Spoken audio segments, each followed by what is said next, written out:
Hello and welcome to 5-Year Club video number 330. Your network is your net worth.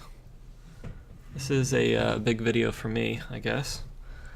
Big not just because it's kind of around number 330, but also because the topic of this video is something that I personally need to work on a lot more. I don't tend to be very intentional about cultivating my network. Even though I know that networks are extremely important. In fact, like I'm in this job hunt process right now, and by far the best job leads that I get are from friends internally referring me at their company. So, obviously if you're looking for a very specific kind of company to work for or a very specific job, the more friends you have who are willing to refer you, the more opportunities you're going to have at places where you really want to go. So let's be reminded of that as we read through this article. Your network is your net worth. When I was growing up, make sure this is visible.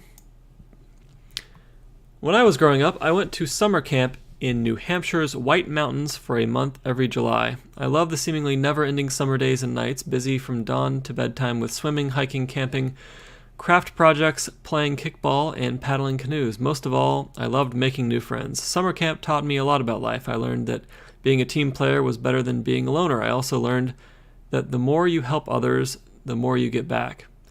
When I helped a friend paddle a canoe across the lake or swim the last length in the swimming test, I received love and appreciation for days and weeks to come.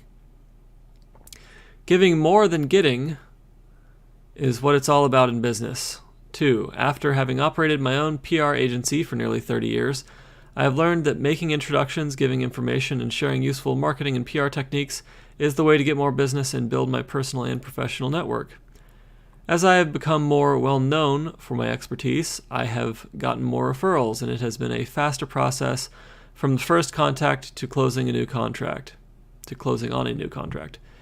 It's sometimes hard for me to believe that this has happened because of the number of people who know, like, and trust me, but when I think about it, it makes total sense.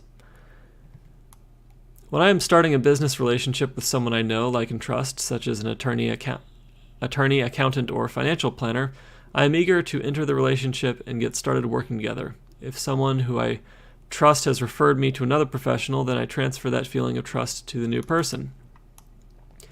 The more people you know, and the more people who know, like, and trust you, the more business you will have.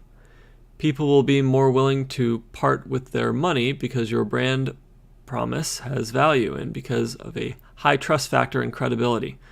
Clients and customers believe that you will deliver on what you say you will do, on time and on budget. Making new friends and professional contacts have always come naturally to me, but I know there are people who find it difficult. I always tell people that in a networking situation, it's not about you, it's about the other person. When meeting a new person, ask questions and listen to the answers. Remember the other person's name first and foremost, because as Dale Carnegie said, a person's own name is the sweetest sound in the whole universe. Ask others about what they do in their free time and try to find a point of connection. Are you both into hiking? What's their favorite mountain to climb? Have they ever thought about through hiking the Appalachian Trail? If they are into skiing or boating, what mountain or lake have they most recently visited? What do they like about it? Asking questions and listening intently to answers is the best way to make new friends and generate positive feelings of authenticity and trust. By showing true interest in the other person, they will likely feel better about you. As a matter of fact, oftentimes the less you say about yourself, the more they will like you. People love talking about themselves and having a captive audience. Growing bigger ears and a smaller mouth. I like that phrase.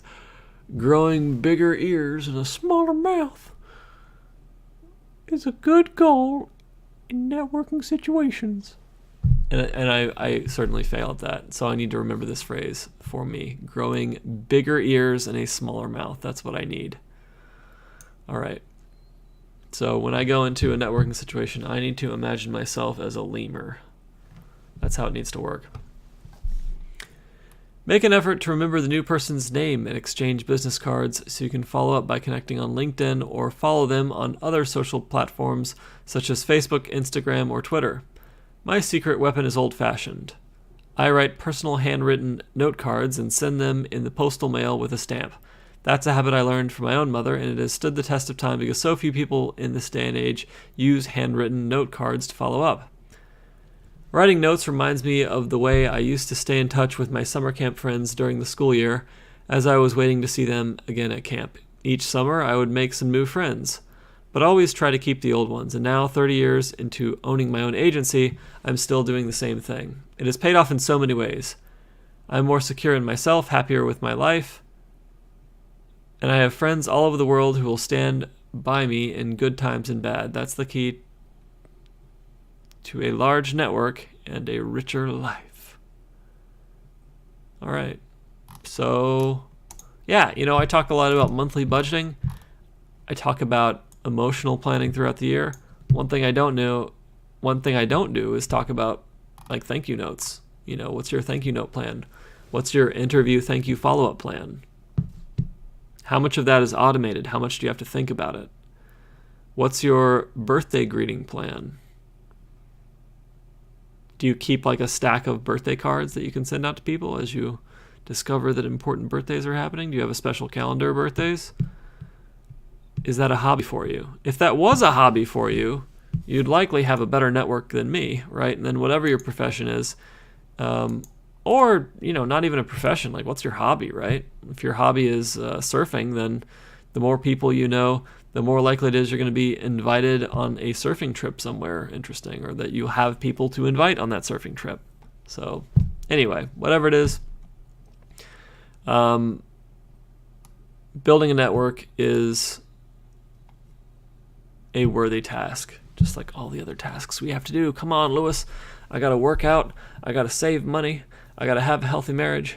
I got to network. I have to eat healthy food. I have to keep a good spiritual life. When does this end? It doesn't end. It ends when you die. Sorry. Wait, no, that's not spiritual. Anyhow, that was video number 330. Kind of a different reminder, especially because today the stock market fell by over 3%. That's insane. And this guy will not stop restarting his video. Yeah, but I chose not to talk about it because I just think the stock market's really volatile right now. And I don't think there's a lot of insight I can give you talking about that volatility, especially when tomorrow or the next day it could pop up by 600 points or it could fall again by 800 points. And I have no idea why either are going to happen. And probably neither do you. All right. Well, that was it for the video. Have a fabulous evening.